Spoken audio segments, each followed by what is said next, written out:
Welcome to BHU पाठशाला। BHU पाठशाला एक ऑनलाइन लर्निंग प्लेटफॉर्म है जो आप इस देश की किसी भी central universities as well as state universities के एंट्रेंस एग्जामिनेशन की प्रिपरेशन कराता है। और ये वनडे एग्जामिनेशन के लिए भी ये सभी वीडियो काफ़ी महत्वपूर्ण होती हैं। अभी पिछले की हिंदी वीडियो में बच्चों ने कमेंट किया था कि इसका कंप्लीट वीडियो कहाँ है, सेकेंड पार्ट कब आएगा, नोट्स बनाने में दिक्कत हो रही है। उसके कंप्लीट वीडियो टोटल नोट्स आपको ऐप पे मिलेंगे। ऐप का लिंक डिस्क्रिप्शन में दिया गया, उससे आप डायरेक्ट जा सकते हैं। उस ऐप पे आपको कंप्लीट वीडियो, इस पर सिर्फ आपको डेमो दिया जाएगा और कुछ 50 या 40% का नोट्स दिया जाएगा। फुल कंप्लीट आपको एनालिसिस वीडियो ऐप पे मिलेगा। हमारे पेड कोर्स को ज्वाइन करने के लिए स्क्रीन पे दिखाए गए नंबर पे संपर्क करिए, कॉल या व्हाट्सअप कर सकते हैं। तो आज हमारा टॉपिक है संज्ञा। देखिए, भारत में पैदा हुआ कोई भी बच्चा हिंदी का सबसे पहला परिभाषा को याद करता है तो वह है संज्ञा। किसी व्यक्ति वस्तु गुण दशा आदि भाव के नाम को संज्ञा कहते हैं। ये परिभाषा भारत में जन्मा कोई भी बच्चा हिंदी का सबसे पहले यही परिभाषा उसको याद होता है। और सब लोग यही पूछते भी संज्ञा किसे कहते हैं। तो हम देखेंगे कि संज्ञा किसी वस्तु, व्यक्ति या स्थान या भाव के नाम को संज्ञा कहते हैं। जैसे अंशु, विशाल, चेन्नई, भलाई, मकान। अंशु और विशाल ये किसी व्यक्ति के नाम है, चेन्नई स्थान का नाम है, मकान वस्तु का नाम है, भलाई भाव का नाम है। संज्ञा को दो भागों में बांटा गया, एक प्राचीन मान्यताओं के आधार पर, एक आधुनिक मान्यताओं के आधार पर। अब ये समझिए प्राचीन और आधुनिक मान्यताओं में अंतर क्या है। जैसे मान लीजिए जिस समय संज्ञा की उत्पत्ति हुई थी या जिन्होंने संज्ञा का खोज किया था, उन्होंने कहा कि संज्ञा 5 प्रकार के होते हैं। फिर जब वो 10-20 साल बाद उनकी मृत्यु हो गई, जब नए शोधक लोग आए, नए रिसर्चर्स जब आए, तो उन्होंने कहा नहीं, संज्ञा सिर्फ 3 प्रकार के होते हैं। तो प्राचीनतम मान्यताओं के आधार पर संज्ञा 5 प्रकार की थी। जातिवाचक संज्ञा, व्यक्तिवाचक संज्ञा, भाववाचक संज्ञा, समूहवाचक संज्ञा और द्रव्यवाचक संज्ञा। और आधुनिक मान्यताओं के आधार पर देखिए तो संज्ञा 3 प्रकार की थी, जातिवाचक संज्ञा, व्यक्तिवाचक संज्ञा और भाववाचक संज्ञा। समूह और द्रव्य को हटा दिया गया और समूह और द्रव्य को जातिवाचक संज्ञा में ही सम्मिलित कर दिया गया। आधुनिक जो वैज्ञानिक थे उन्होंने कहा कि समूहवाचक और द्रव्यवाचक ये जातिवाचक में ही आ जाते हैं। ये कैसे, अभी आगे हम बताते हैं आपको। सबसे पहले देखिए जातिवाचक संज्ञा। जिन संज्ञाओं से एक जाति के अंतर्गत आने वाले सभी व्यक्तियों, वस्तुओं और स्थानों के नामों का बोध होता है उसे जातिवाचक संज्ञा कहते हैं। जैसे कि गाय, गाय क्या है, एक जाति है। आप गांव में देखेंगे, जो लोग गांव से बिलोंग को जानते हो, गाय की कई प्रजातियां होती हैं। लोग गांव में देखे कहेंगे देसी गाय है, जर्सी गाय है। देसी गाय बहुत दूध देती है, जर्सी 20-20 लीटर दूध देती है। तो गांव में कहते हैं गाय को कई प्रकार से, पहाड़ी गाय, हरियाणी, जर्सी, संकर, देसी, विदेशी, काली, उजली, चितकबरी, अनेकों प्रकार की गाय होती हैं। ऐसे देखिए लड़का, ये भी एक जाति है। लड़का में बहुत होते हैं, जैसे विशाल, राम, श्याम, मनोज, सोहन, मोहन, टोहन, अनेकों नाम, चुन्नू, टुन्नू, मुन्नू, फुन्नू। तो अजीब अलग अनेकों नाम हैं लड़कों के। तो ये सब आते हैं लड़के में, इनकी एक जाति है लड़का। तो किसी जाति के अंतर्गत आने वाले अनेक चीज़ होते हैं। अब देखिए, हम देखेंगे जैसे नदी, नदी के भी बहुत एग्जाम्पल हैं। नदी के अंतर्गत एक ही नदी तो आते नहीं, गंगा, यमुना, सरस्वती, ब्रह्मपुत्र, सिंधु आदि बहुत नदियाँ होती हैं। फिर देखिए पहाड़, पहाड़ में भी बहुत हिमालय होता है, आल्पस होता है, फ्यूजियामा होता है, अनेकों पहाड़ होते हैं। शहर में बहुत शहर होते हैं, दिल्ली, कोलकाता, चेन्नई, मुंबई, बेंगलुरु, वाराणसी, पटना, कानपुर, लखनऊ आदि। तो इसलिए हम देखेंगे कि एक जाति के अंतर्गत आने वाली सभी व्यक्तियों, वस्तुओं, स्थान के नाम का बोध होता है, उसी संज्ञा को जातिवाचक संज्ञा कहते हैं। जैसे कोई भी क्वेश्चन देगा, देखिएगा कि उसके अंतर्गत उसके और पार्ट होते हैं कि नहीं, वो एक जाति है कि नहीं। जैसे मान लीजिए शहर ही दिया, तो शहर तो कुछ पार्टिकुलर चीज़ नहीं होता, शहर एक जाति है, उसके बहुत शहर होते हैं। अब यही हम जैसे अभी आपको और समझ में आएगा। व्यक्तिवाचक संज्ञा देखिए, व्यक्तिवाचक संज्ञा क्या होता है, उसी जातिवाचक संज्ञा के उदाहरण के अंतर्गत विशेष व्यक्ति या स्थान जो होते हैं, विशेष वस्तु, व्यक्ति या स्थान के नाम का जो संज्ञा बोध कराता है वो व्यक्तिवाचक संज्ञा है। जैसे मान लीजिए हमने ऊपर शहर देखा, अनेकों शहर होते हैं, तो जो अनेकों शहर के नाम हैं वो व्यक्तिवाचक हुआ। जो उसकी जात है, शहर एक जाति है, उसके अंतर्गत तो बहुत शहर आते हैं, तो जो बहुत शहर आते हैं वो व्यक्तिवाचक हो गया। और जो सिर्फ शहर है, ये एक जाति है, ये जातिवाचक हो गया। तो व्यक्तिवाचक में देखेंगे यही उसके एग्जाम्पल होते हैं। जैसे गाय देखिए, गाय एक जातिवाचक संज्ञा। अब गाय के अंतर्गत हमने बहुत बताया, पहाड़ी, हरियाणी, जर्सी, संकर, देसी, विदेशी, ये सब जितने इसके अंतर्गत आते हैं ये सब व्यक्तिवाचक संज्ञा है। जैसे हमें फिर बताया लड़का, लड़का के अंदर विशाल, रामू, श्यामू, चुन्नू, मुन्नू, टुन्नू, फुन्नी लाल, मुन्नी लाल, ये सब लोग क्या है, ये आते हैं, ये सब व्यक्तिवाचक संज्ञा के अंतर्गत। समझो गुरुदेव, पढ़ना पड़ेगा, थोड़ा मेहनत करिए, बिना मेहनत कुछ मिलता नहीं है। सोचिए सो के खा लेंगे मिठाई तो ऐसे काम नहीं चलेगा। आइए हम देखेंगे भाववाचक संज्ञा। भाववाचक संज्ञा, ये भी पता होगा सभी को, जिन संज्ञाओं से पदार्थों या व्यक्तियों के धर्म, गुण, दोष, आकार, अवस्था, व्यापार या चेष्टा आदि भाव जाने जाएं, वे भाववाचक संज्ञा होते हैं। जैसे भाव देखिए, भाववाचक संज्ञा ऐसी चीज़ है जिसे ना हम देख सकते हैं ना छू सकते हैं, सिर्फ इसको अनुभव कर सकते हैं। हम आपसे मिले, मान लीजिए हमको ऐसा अनुभव हुआ कि आपका भाव जो है बहुत बेकार है, या आपका भाव बहुत अच्छा वाला है, आप बहुत भले इंसान हैं, आप हम प्रेम का भाव है आपके अंदर, आप बहुत लंबे हैं, आप बहुत बूढ़े हो गए हैं, या बहुत मिठास है आपके अंदर, तो ये सब भाव है। जैसे क्रोध, घृणा, प्रेम, अच्छाई, बुराई, बीमारी, लंबाई, बुढ़ापा, मिठास, बचपन, ये सब क्या है, भाववाचक संज्ञा। जो भी भाव हमारे मन में व्यक्त होता है, इसको सिर्फ हम अनुभव कर सकते हैं, नहीं देख सकते हैं, नहीं छू सकते हैं। इसलिए कि अपवाद जो होते हैं ना, अपवाद हर जगह पाए जाते हैं। इस संसार में, आज ब्रह्मांड में जो भी चीज़ें हैं, हर जगह कुछ ना कुछ अपवाद है। हमारे अंदर भी कुछ अपवाद हैं, आपके अंदर भी कुछ अपवाद। अपवाद मतलब होती है, गांव के भाषा समझेंगे, नहीं कहते ना होली को बच्ची बिल्ला है, उसके अंदर बहुत कमियां हैं। अपवाद देखिए सबके अंदर है, आपके अंदर कुछ अपवाद होंगे। जैसे देखिएगा, आपके जब पड़ोसी लोग आपकी बड़ाई करेंगे, कहेंगे बहुत अच्छा लड़का है विशाल, बहुत पढ़ता है मन से, लेकिन एक कमी है उसके अंदर, बात बहुत करता है, या ज़रूर एक कमी निकल जाएगा। अपवाद हर व्यक्ति, कोई व्यक्ति 100% सही नहीं होता है। कोई व्यक्ति कहते हैं ना, केहू सर्वगुण संपन्न ना होला, केहू के अंदर कुछ ना कुछ कमी जरूर रहेला, तो अपवाद। मुझे एक एग्जाम्पल जैसे राहुल गांधी बहुत अच्छे नेता हैं, बहुत अच्छे राजनीति, लेकिन एक अपवाद उनके सब पास बहुत ज्ञान है। जब चाइना इंडिया का वो चल रहा था, उन्होंने कहा था ना कि भारत की 1200 किलोमीटर ज़मीन चाइना ने एक्वायर कर ली, उनके पास बहुत ज्ञान है। अपवाद हर व्यक्ति के अंदर होता है। अब हम देखेंगे अगला, समूहवाचक संज्ञा। ये तो सबको पता होगा, समूह, सभा, संघ। सभा क्या है, किसी एक व्यक्ति द्वारा सभा बनता नहीं है, 20, 50, 100 लोग रहेंगे तब सभा बनेगा। संघ भी किसी एक दो व्यक्ति मिलकर बना नहीं सकते हैं, संघ में भी जब 100, 150, 500, 50 लोग रहेंगे तभी संघ बनता है। सेना किसी एक व्यक्ति लोग तो सेना में होते नहीं है, बहुत लोग सेना आर्मी में भर्ती हैं।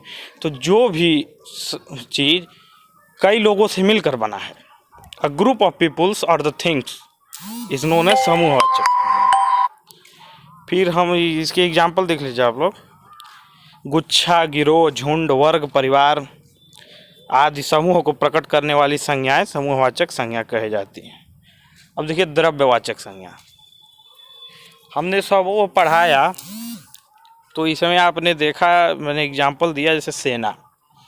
अभी हमने बताया था कि समूहवाचक और द्रव्यवाचक को जातिवाचक में भेज दिया गया है। सेना में बहुत लोग होते हैं ना, सेना में कई चीज़, जो आर्मी में होते हैं उनको भी सेना का, जैसे CRPF में होते हैं उनको भी सेना वाले कहा जाता है, एयरफोर्स में होते हैं उनको भी सेना वाले कहा जाता है। तो सेना एक प्रकार देखा जाए तो ये जातिवाचक संज्ञा भी है, इसी वजह से इसको जातिवाचक में इंसर्ट कर दिया गया है। कोई भी चीज़ देखिए, गिरोह, बहुत गिरोह होता है। एक इधर चला था कच्छी बनियान गिरोह, एक चला था काला पानी गिरोह, पता नहीं अनेकों गिरोह चलते रहते हैं। चोर चोरकटन का ये सब काम है, गिरोह बना के यही काम करते हैं लोग। तो ये सब जातिवाचक संज्ञा में भी समूहवाचक संज्ञा आता है। यही कारण है कि आधुनिक शोधकर्ता ने इसे जातिवाचक संज्ञा में बताया।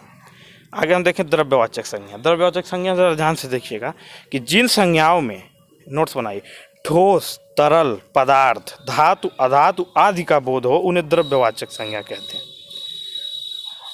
इसका एग्जाम्पल आप देखिए, जैसे लोहा, सोना, चांदी, तेल, घी, डालडा, पानी, मिट्टी, सब्जी, फल, अन्न, चीनी, आटा, चूना आदि, ये सब द्रव्यवाचक संज्ञा के उदाहरण हैं। अब हम कुछ रोचक बातें देखेंगे जिसे हम अपवाद भी कहते हैं, एक्सेप्शन। फल, हमने अभी ऊपर पढ़ा कि फल द्रव्यवाचक संज्ञा का उदाहरण है, लेकिन फल के अंतर्गत तो सभी प्रकार के फल आते हैं। मतलब फल के अंतर्गत कई फल आते हैं ना, आम, अमरूद, सेव, अंगूर, ये सब कई फल आते हैं। तो इस प्रकार से फल तो जातिवाचक संज्ञा हुआ, क्योंकि इसके अंदर कई फल आते हैं। इस तो फल हुआ जातिवाचक संज्ञा, और इसके फल के अंदर एक हुआ आम, आम हुआ व्यक्तिवाचक संज्ञा। अब थोड़ा और आगे देखेंगे, आम व्यक्तिवाचक हुआ, लेकिन आम के अंदर भी कई प्रकार के आम आते हैं। सीपिया आम, मालदा आम, बम्बईया। गांव में लोग कहते हैं नहीं कपूरी आम, नहीं दशहरी खाए, दशहरी ढेर मीठ होला, बम्बईया खाए, कानपुरिया आम खाए। तो अजीब आम के अंदर भी कई आते हैं। तो इस हिसाब से फिर देखा जाए तो आम भी जातिवाचक संज्ञा हो गया, और इसके अंदर आने वाले आम जैसे बम्बईया, कपूरी, ये सब फिर व्यक्तिवाचक संज्ञा हो गया। तो देखिए अपवाद तो है, कुछ चीज़ें आपको याद करनी पड़ेगी और समझनी पड़ेगी दिमाग खोल के। बिना समझे बिना मेहनत के कुछ नहीं होगा, इस बात को ध्यान लीजिए। आप जितने पढ़ाई से भागेंगे ना कामयाबी उतनी ही आपके पास आएगी, ठीक है। तो हम देखें ये हो गया एक चीज़, फल अपवाद में जो आता है। फिर देखेंगे सभा। सभा हम देखें तो ग्रुप ऑफ पीपुल, सभा इस हिसाब से क्या हुआ, समूहवाचक संघ। लेकिन सभा भी कई प्रकार के होते हैं, सभा भी कई प्रकार के होते हैं। एक होता है आम सभा, जनरल, एक होता है बाल सभा, चिल्ड्रन, चाइल्ड लोगों के लिए। तो अब इस हिसाब से देखें तो सभा भी जातिवाचक संज्ञा हुआ, इसके अंदर आने वाले आम सभा, बाल सभा, ये व्यक्तिवाचक संज्ञा हुए। अब इसका निष्कर्ष जो बताया गया वो सुनिए। संस्कृत के विद्वानों ने द्रव्यवाचक और समूहवाचक संज्ञाओं का अंतर्भाव भाववाचक में बताया। कुछ संस्कृत के विद्वानों ने समूह और द्रव्यवाचक संज्ञा को भाववाचक में घुसा दिया। डॉक्टर किशोरी दास वाजपेयी, जिन्हें हिंदी का महान विद्वान कहा गया है, तो इन्होंने कहा कि संज्ञा मात्र एक ही है, जातिवाचक संज्ञा। इन्होंने एक सिर बता दिया कि संज्ञा एक ही है, जातिवाचक संज्ञा। हम अध्ययन और समझदारी बढ़ाने के लिए तथा बच्चों को सिखाने के लिए इसे भिन्न भिन्न प्रकारों में बता के उसे समझाते हैं। अब देखिए आजकल क्या कर, आधुनिक अंग्रेजी क्या कर रहा है, संज्ञा को 3 भागों में बांट दिया है। व्यक्तिवाचक संज्ञा, गणनीय संज्ञा, अगणनीय संज्ञा। जैसे व्यक्तिवाचक हमने पढ़ा है, विशेष व्यक्ति मतलब जो जाति के अंतर्गत जितने एग्जाम्पल आते हैं वो व्यक्तिवाचक संज्ञा है।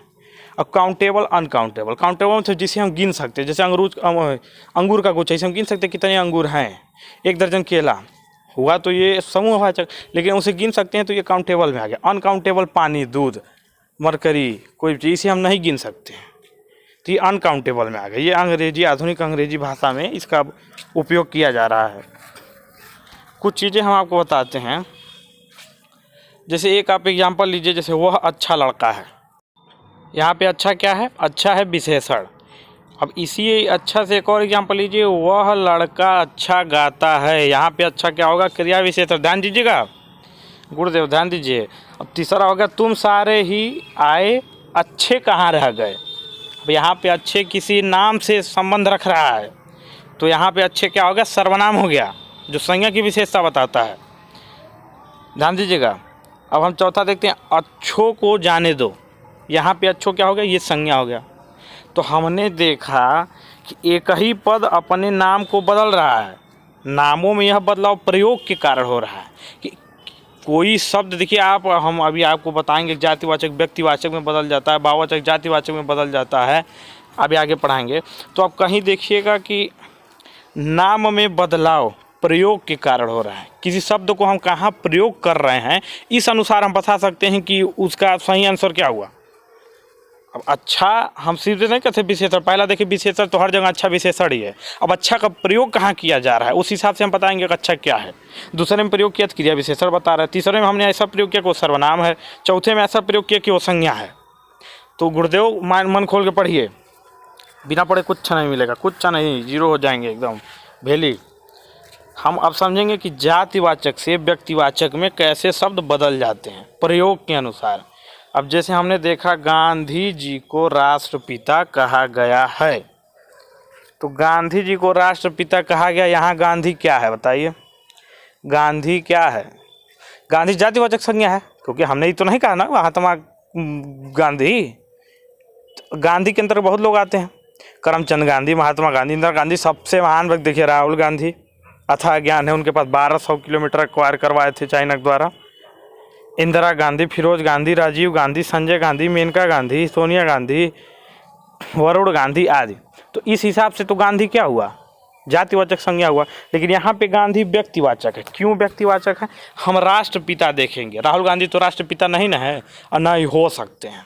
हो गए तो भाई काया पलट हो जाएगा, भारत अमेरिका से आगे निकल जाएगा। तो यहाँ अब हम इस हिसाब से देखेंगे, राष्ट्रपति कौन था, मोहनदास करमचंद गांधी। इस हिसाब से यहाँ पे गांधी क्या हुआ, व्यक्तिवाचक संज्ञा। आपको प्रयोग देखना है।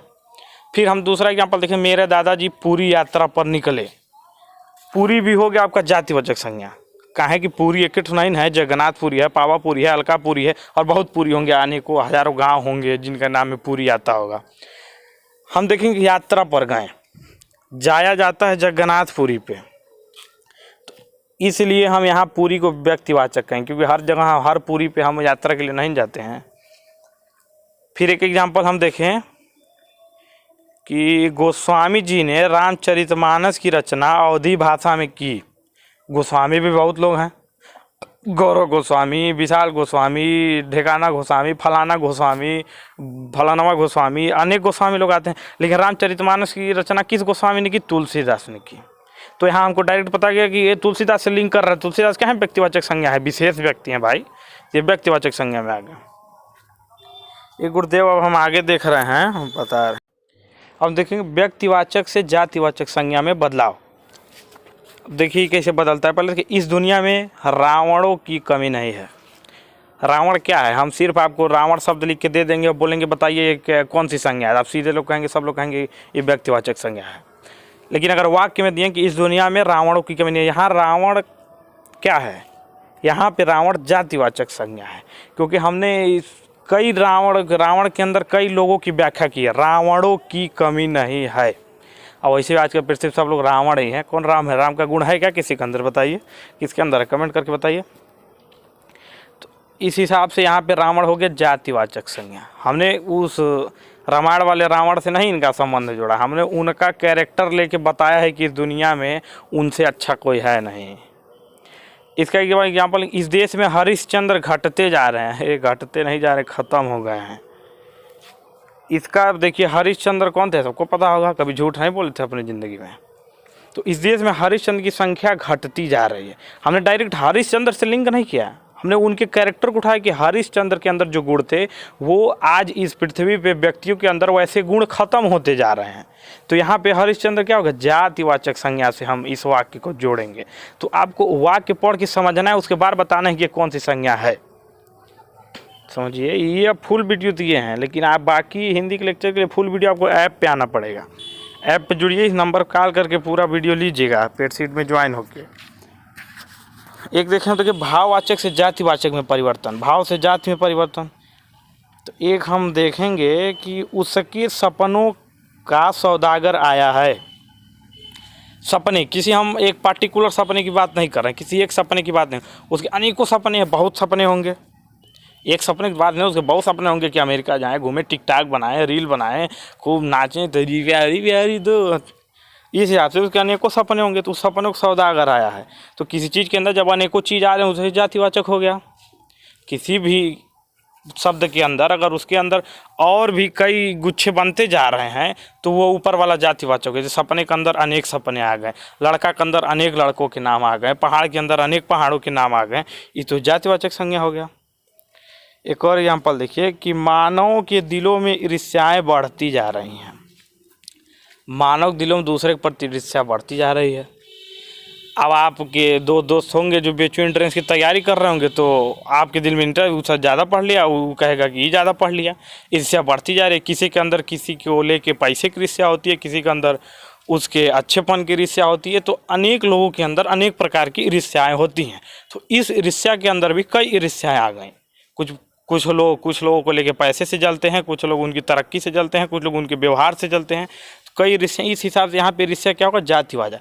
और वैसे अगर एक शब्द लिख के दिया गया ईर्ष्या, तो कहेंगे ये भाववाचक संज्ञा है। वैसे लिख के दिया गया सपना, तो कहेंगे भाववाचक संज्ञा है। अच्छाई भाववाचक संज्ञा है। इस हिसाब से हमको लग रहा है आपको संज्ञा सब समझ गए होंगे। अगर नहीं समझा तो थुर फोड़ लीजिए, फिर से वीडियो दोबारा देखिए, और समझिए। संज्ञा इसमें पूरा कंप्लीट कर दिया। संज्ञा का प्रैक्टिस सेट आपको बाद में प्रोवाइड कराया जाएगा, पेपर सेट बना के, जिसमें 30-40 क्वेश्चन संज्ञा का सिर्फ रखेंगे। वो करिएगा, उससे पता चलेगा कितना आप लोग तैयार किए हैं। इसमें संज्ञा पूरा कंप्लीट होता है। हमारा पेड कोर्स ज्वाइन करिए, हमें भी कुछ आशीर्वाद दीजिए। चलिए बाय। वीडियो लाइक करिए, शेयर करिए, सबको संज्ञा समझाइए। धन्यवाद। और गुरुदेव एक बात ध्यान रखिएगा, पढ़ाई से जितना दूर भागेंगे नाकामयाबी उतना ही आपके पास आएगी। इसलिए नाकामयाबी से बचिए, पढ़ाई करिए, जीवन में आगे बढ़िए, क्योंकि बिना पढ़ाई के कोई भी जीवन में आगे नहीं बढ़ सकता है।